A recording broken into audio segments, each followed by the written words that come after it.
Hello, my name is Alain GOBERT and I work in the division of gastroenterology at Vanderbilt University Medical Center. The main function of the human colon is to absorb the remaining water in the feces. But the colon also harbors a resident microbiota that helps for the protection against pathogen, support the nutrition through the fermentation of non-digestible substrate like dietary fibers, but also maturates and modulates the immune system. And dysbiosis of the microbiota associated with immune dysregulation together with change in environmental factor can lead to the formation of inflammatory bowel disease or IBD that includes Crohn's disease and ulcerative colitis. This chronic disease can lead to the formation of mutation in epithelial cells, notably in TP53 or KRAS genes. This dysplastic tissue can then evolve to colitis-associated carcinoma or CAC, which is a subdivision of colorectal cancer. In addition to that, the colon can develop some somatic mutation, and notably in the APC gene. Loss of function of APC leads to beta-catenin instability and transcription of beta-catenin targeted genes such as MYC or AXIN2.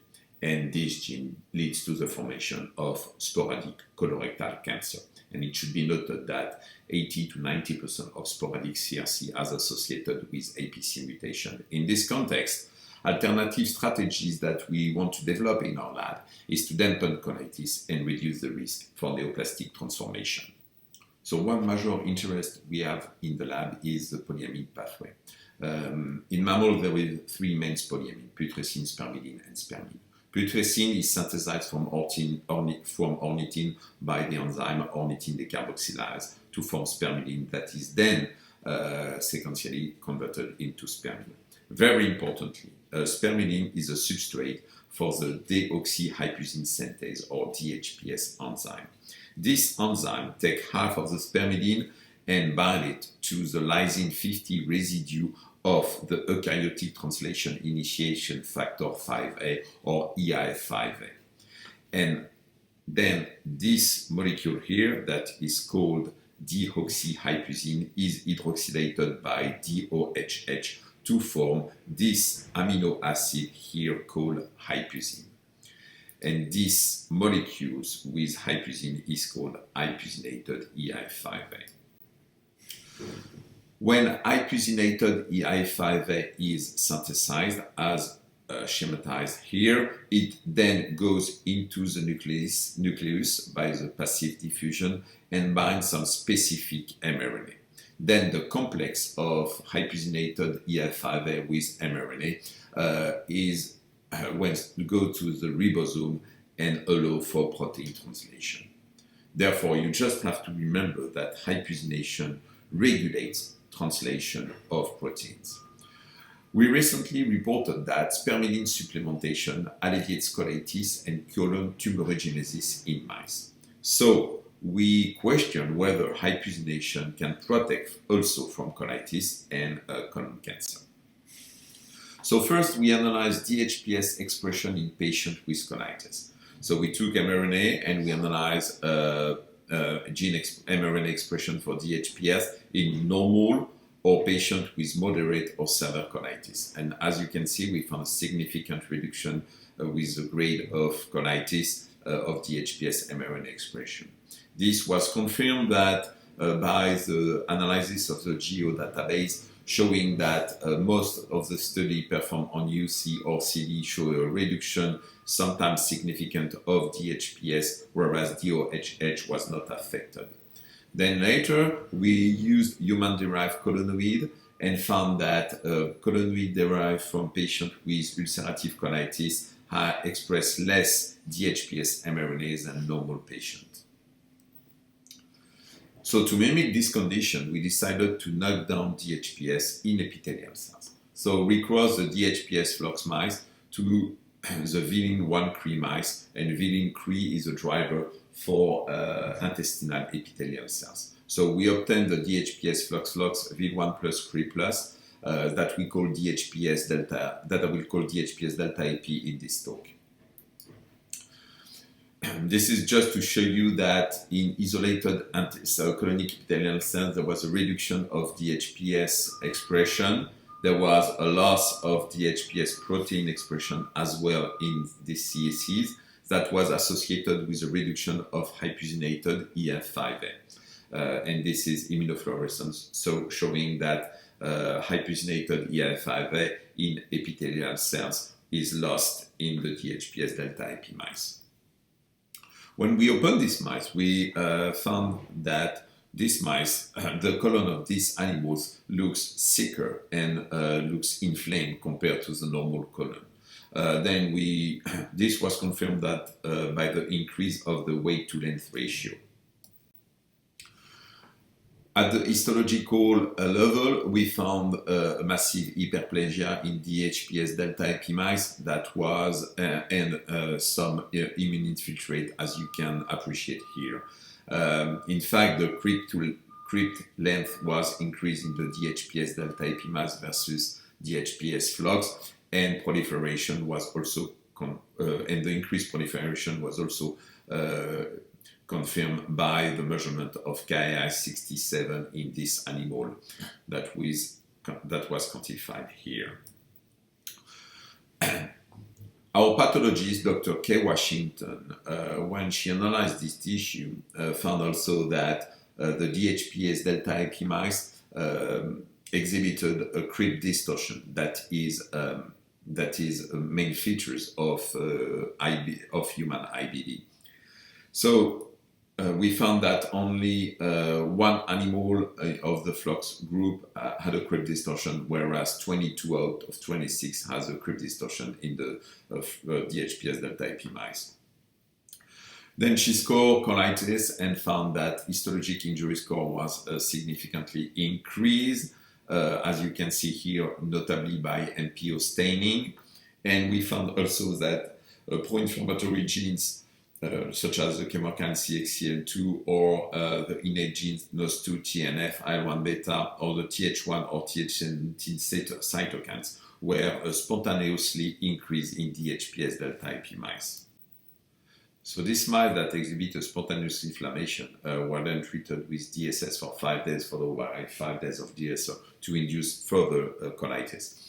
We observed that the DHPS delta IP mice treated with 4% DSS were highly susceptible because all of them almost died within 7 days of treatment, whereas the flocks did not all die.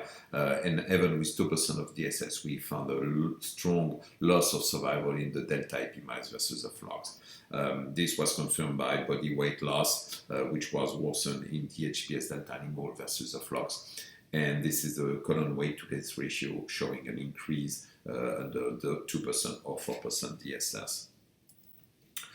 When we look at histology, we found a very strong loss of the crypt in the DHPS delta IP mice treated with 2 or 4% DSS and a massive infiltration of immune cells that was less observed in the flocks mice. This was quantified, and we found again, Dr. Washington found that there was, with 2% or 4% DSS, there was a significant increase of the histologic injury score in the delta IP mice versus the flocks.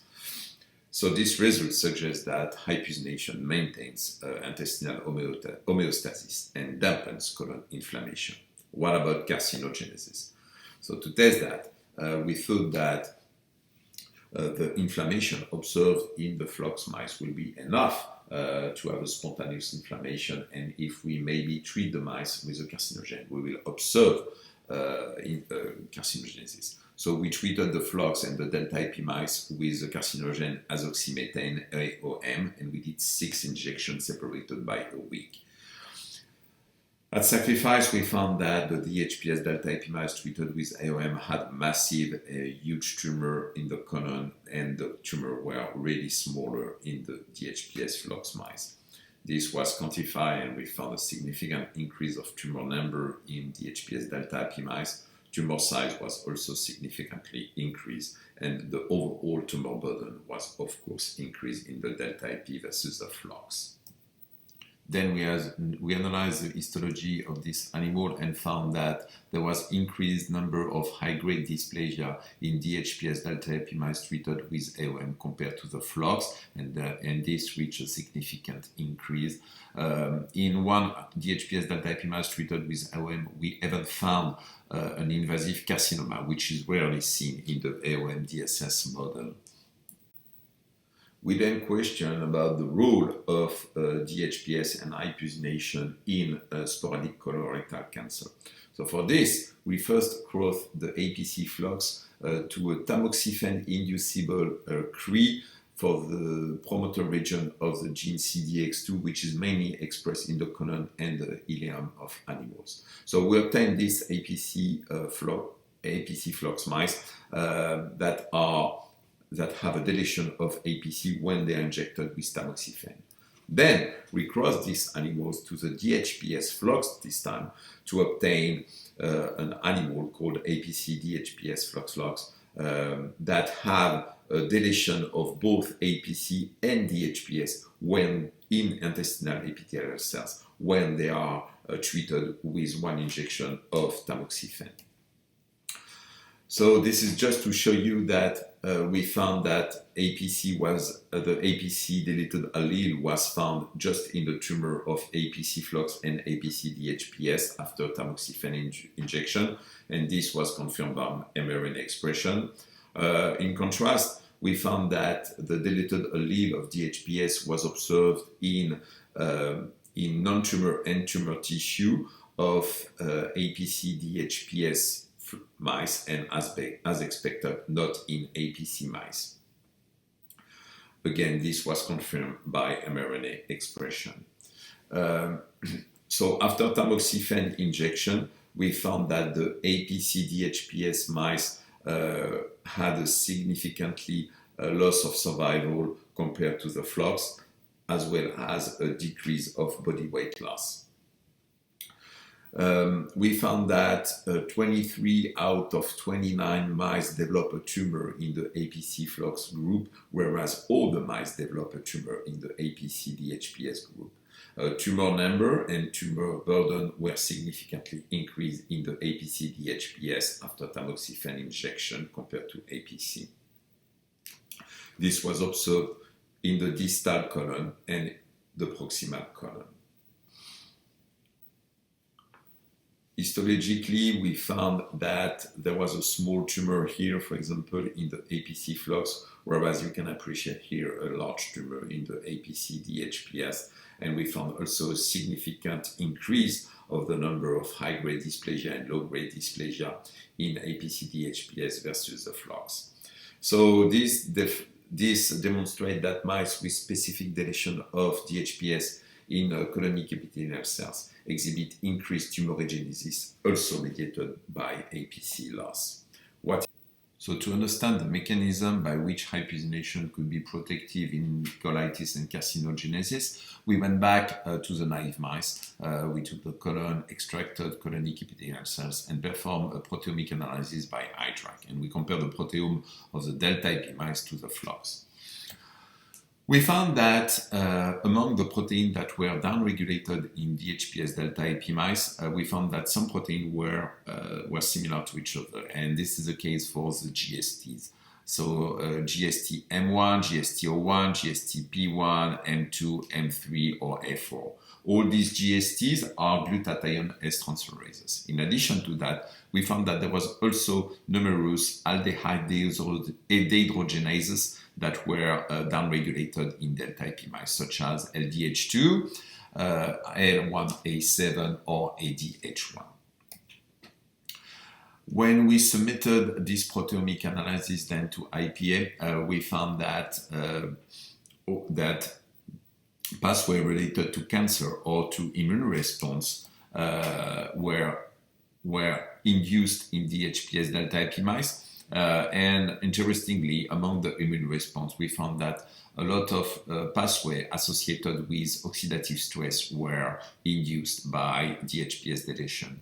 Interestingly, only 2 pathways were downregulated, and one of them is the conjugation of glutathione, which is related to GST activity.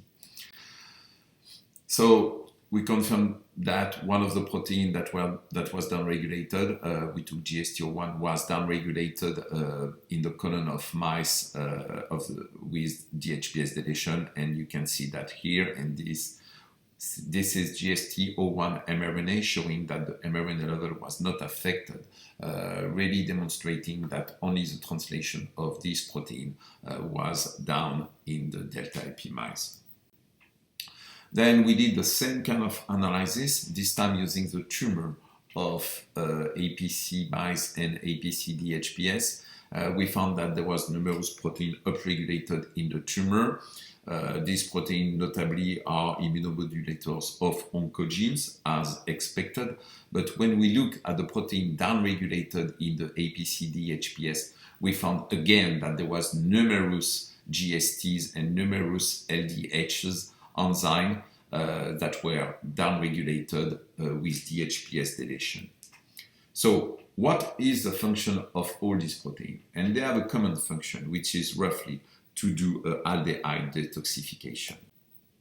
Reactive aldehyde, also called electrophile, such as isolevuglandine or malondialdehyde, as shown here, possess a carbonyl function that you can see here. And there are many derived from lipid peroxidation and prostaglandin. Notably, this molecule can react with amine and thus can react with lysine containing in proteins, altering thus immunogenicity and protein function. But more interestingly, this molecule can react with DNA because they react with amine, inducing DNA cross-linking or mutagenesis. At Vanderbilt, the Oates group has developed and worked with a scavenger of all decarbonyl electrophile. And this scavenger is called 2-hydroxybenzylamine or 2-HOBA. 2-HOBA is a natural compound which is derived from buckwheat seeds. It scavenges all the decarbonyl electrophile at a rate 3 order of magnitude faster than lysine, for example. And here, this is a reaction between 2-HOBA and isolevuglandine, leading to these inactivated molecules. It has been shown that 2-HOBA protect mice from oxidative damage in model of hypertension and atherosclerosis in Alzheimer's disease. It's not toxic or mutagenic in mice and rat, and 2 phase 1 performed at Vanderbilt have shown that it is safe and healthy in humans. But it has never been tested in cancer. So we decided to test the effect of 2-HOBA and one of its derivatives, here ET-HOBA, in mice lacking hypusination. So as you can appreciate here, the DHPS delta AP mice treated with DSS had a loss of survival, as shown before, but this was significantly improved when the DHPS delta AP mice were treated with ET-HOBA. There was also a less colon weight to length ratio and a reduction of colonic histologic injury score, as you can see here. Then we measure also the amount of electrophile adduct, and we decided to look for MDA D-lysyl adduct by mass spec, and we found that DHPS delta AP mice treated with DSS had an increase of electrophile adduct that was significantly reduced in the DHPS delta AP mice treated with ET. Then we thought to test the effect of 2-HOBA on mutagenesis associated with APC mutation. And we took the APC flox mice, we treated them with tamoxifen, and 1 day after the injection, we treated the mice with 2-HOBA and we euthanized them at 35 days. Macroscopically, we found that the tamoxifen-treated mice had bigger tumor than the 2-HOBA-treated mice. Tumor number was significantly improved, as well as total tumor burden. And this is a huge tumor showed in the tamoxifen group and 2 small tumors in the tamoxifen plus 2-HOBA group. This slide is immunohistochemistry for the adduct of isolevuglandine to lysine, showing an increase in the tamoxifen-treated group compared to the sham group, as you can appreciate here. And this was markedly improved when mice were treated with 2-HOBA. This is a quantification of this immunostaining showing a significant reduction of isolevulandine adduct in the 2-HOBA treated group. And last, we tested the effect of 2-HOBA on the xenograft of the human colorectal cancer cells HET116 in nude mice and found that 2-HOBA was bioavailable. The growth of the tumor was reduced and significantly reduced with 2-HOBA treatment. You can see here the sham group and the 2-HOBA treated group. This is tumor volume, which is significantly increased. Therefore, in conclusion, during homeostasis, hypusination allows for the translation of protein involved in aldehyde detoxification and a dampening of their concentration in the intestinal mucosa. However, in the context of DHPS mutation or in IBD patient in which there is a reduction of DHPS mRNA expression, there is less DHPS, less hypusination, therefore less GSTs and less enzyme involved in aldehyde detoxification, and an increase of this reactive aldehyde that leads to a pro-inflammatory or pro-carcinogenic state. And 2-HOBA is a molecule that could be used to fight against the deleterious effect of reactive aldehyde. I will finish my acknowledgement. Thank you very much.